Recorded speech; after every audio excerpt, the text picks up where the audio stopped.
ఈ బిజినెస్ ఏదైనా మీ ఊర్లో ప్రమోషన్ చేయాలంటే అది సుమన్ టీవీతోనే సాధ్యం. ఇప్పుడే సంప్రదించండి. చుట్టూ ఒక చెట్టు లేదు, జామ లేదు, ఏమీ లేదు. నాకు బతకాలని లేదు సార్, నాకు ఈడు ఉండాలని లేదు.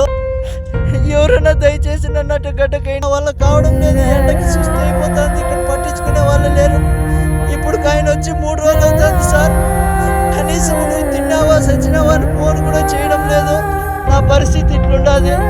నాకు దయచేసి ఎవరైనా సాయం చేయండి సార్. ఈ ఎడారి నుంచి నన్ను బయట వేసేయండి, ఇంటికి వచ్చేస్తాను. మా నాన్న నేను వచ్చేస్తున్నాను, అందుకనే మీరేం బాధపడద్దండి, వస్తున్నాను అని చెప్పాడు. ఎప్పుడు మాట్లాడదు నిన్న. ఏం చదువుతాను? నేను చదవట్లేదు సార్. మా నాన్న అప్పులు చేసేసి ఇల్లు కట్టాడని చెప్పినని నేను కూడా నిలిపేసి కూలిపోతున్నాను సార్. తాను పడుతున్న బాధను సోషల్ మీడియా ద్వారా ప్రపంచానికి తెలియజేయాలని, అలాగే తన కుటుంబ సభ్యులకు తెలియజేయాలని అనుకున్నాడు. ప్రస్తుతం మనం కువైట్లో ఇబ్బంది పడుతున్నానని చెప్పేసి ఒక వీడియో పోస్ట్ చేసిన శివ వాళ్ళ ఇంటి దగ్గర ఉన్నాము. అసలు ఏమి జరిగింది, శివ కువైట్కి వెళ్ళడానికి గల కారణాలు వారి భార్యను అడిగి తెలుసుకుందాం. నమస్తే అమ్మా. నేను శివ భార్యనండి. మీ పేరుమ్మా? నా పేరు శంకరమ్మ. ఎప్పుడు వెళ్ళాడు శివ కువైట్కి? నిన్న నెల 9వ తారీఖు వెళ్ళాడు సార్. ఎవరి ద్వారా వెళ్ళాడు? ఏజెంట్ ద్వారా వెళ్ళాడు. అంటే ఏజెంట్ మీకు ఏం పని ఇస్తానని చెప్పేసి తీసుకెళ్ళాడు? అతను ఎక్కడ ఏం పని చేస్తున్నాడు? అక్కడ అతను గొర్రెలు మేపేది, గడ్డి వేసుకునేది, గొర్రెలు మేపుకునేది, రూమ్లో ఉండేది అని చెప్పాడు సార్. ఇంకా అక్కడ వెళ్ళినాక అక్కడ ఎడారిలో వేసేసారు. మేము ఏమంటే ఇంకా అతను వచ్చేలా ఇక్కడ ఎడారిలో వేశారు, ఎండ ఎక్కువ ఉంది, ఇక్కడ నేను ఉండలేకపోతాను, నేను ఒక్కడే మనిషి అని బాధపడ్డాడు. మేము వెళ్ళేటప్పటికే డబ్బులు 50,000 దాకా ఖర్చు పెట్టి పంపించాము. మళ్ళీ అక్కడ ఉండే కపిల్గానికి అడిగారంట, అడిగితే 71,000 అవుతుంది అన్నాడు. అది అమౌంట్ మళ్ళీ కట్టాలంటే ఇక్కడ ఎవరు అప్పు ఇవ్వలేదు అని చెప్పాను అతనికి.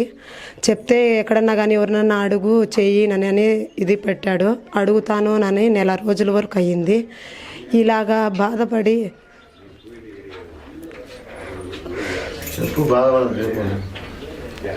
డబ్బులు అడిగాను. అడిగితే ఎవరు ఇక్కడ అప్పు ఇవ్వలేదు. మేము ఇల్లు కట్టుకోవడానికి 5 లక్షలు 6 లక్షల దాకా అప్పు చేసేసాను. ఆ అప్పు కట్టందే ఎవరు డబ్బులు ఇవ్వడం లేదు. అతను వెళ్ళి సంపాదిస్తాడు కదా అని నేను వెళ్ళి నేను సంపాదిస్తాను నని పంపించాను. అతను డబ్బులు 1 రూపాయి కూడా కట్టలేదు. మీ ఆయన వెళ్ళాడు కట్టలేదు, నేను ఎలాగ అప్పిచ్చేది అన్నారు. ఆ మాట అతనికి చెప్పాను. అతనికి కూడా తెలుసును. ఏమంటే ఇప్పుడు అతను మీడియా వల్ల అందరూ చేసి అతని క్షేమంగా ఇంటికి తీసుకొని వస్తున్నారు. ఇప్పుడు ఆయన ఏజెంట్ ఏం చెప్తున్నాడమ్మా? ఏజెంట్ ఇప్పుడు టికెట్కి 30,000 మళ్ళీ కట్టాలని చెప్తున్నాడు. ఫోన్ చేశాడు ఉదయం. 30,000 టికెట్కి డబ్బులు కట్టాలంటున్నాడు. మేము పని చేస్తేనే మాకు ఇంట్లో సంసారం జరుగుతుంది. ఇప్పుడు ఆయన మళ్ళీ 30,000 కట్టాలంటున్నాడు. నేను ఎక్కడి ఇంకా తీసుకొచ్చి కట్టాలా, ఏం చేసేది? ఇప్పుడు మీరున్న ఇల్లు సొంతం ఇల్లేనమ్మా? ఇప్పుడున్న ఇల్లు మేము బాడీకి తీసుకున్నాము. అక్కడ జగనన్న ఉన్నప్పుడు, ప్రభుత్వం ఉన్నప్పుడు గవర్నమెంట్ ఇల్లు ఇచ్చారు. ఆ ఇల్లు కట్టుకోవడానికే మేము 5 లక్షలు 6 లక్షల దాకా అప్పు చేసాము. అతను కోయేటికి వెళ్తాడని వెళ్ళి సంపాదించి పెడతాడని అప్పు చేసి ఇల్లు కట్టుకున్నాము. ఇల్లు ఉండాలి కదా, నాకు 2 ఆడపిల్లలు, అందుకోసం ఉండడానికి ఇల్లు ఉండాలని అప్పు చేసి కట్టడం నిజము. ఆయన అక్కడ కొయ్యేటికి వెళ్ళి సంపాదించి కడతానన్నడం చెప్పడము. ఇక ఈ ఏజెంట్ నమ్మి పంపించిన దానివల్ల ఈ మాదిరిగా అయిపోయింది.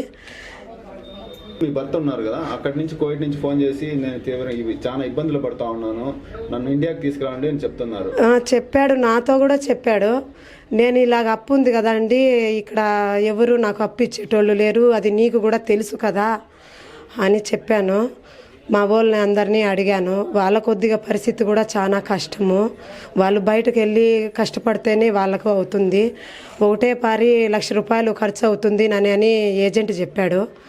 ఇంకా 1,00,000 రూపాయలు తేవాలంటే నా నుంచి కాలేదు. ఇంకా ఇది సమస్య జరిగిండేది. ఎలాగైనా దయచేసి మీరు ఎలాగైనా నా భర్తని ఇంటికి క్షేమంగా తీసుకొని వస్తారని నేను కోరుతున్నాను. My name is Vanita. My father name is Shiva. My mother name is Shankarama. My sister name is Venala. మా నాన్న అక్కడ కువైట్లో ఉన్నాడు, ఉన్నాడు.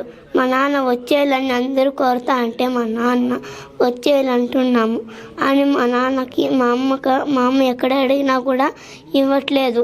అప్పు చేసినాం. హౌస్ గురించి 2.5 లక్షలు అప్పు ఉన్నింది. అందుకని మా మమ్మీ ఎక్కడో తేలకపోయింది. అందరికీ మా నాన్న పంపిస్తే మీకు కూడా మా నాన్న తెచ్చిస్తే మీకు కూడా సాయం ఎవరైనా చేస్తారు. మాకు సాయం చేసే ఇంకా వారు మీకు ఎవరైనా సాయం చేస్తారు. మీ నాన్నతో మాట్లాడావా నువ్వు? ఏం చెప్పాడు మీ నాన్న? మా నాన్న నేను వచ్చేస్తున్నాను, అందుకనే మీరేం బాధపడద్దండి, వస్తున్నాను అని చెప్పాడు. ఎప్పుడు మాట్లాడావు మీ నాన్నతో? నిన్న వీడియో కాల్ చేసినారా?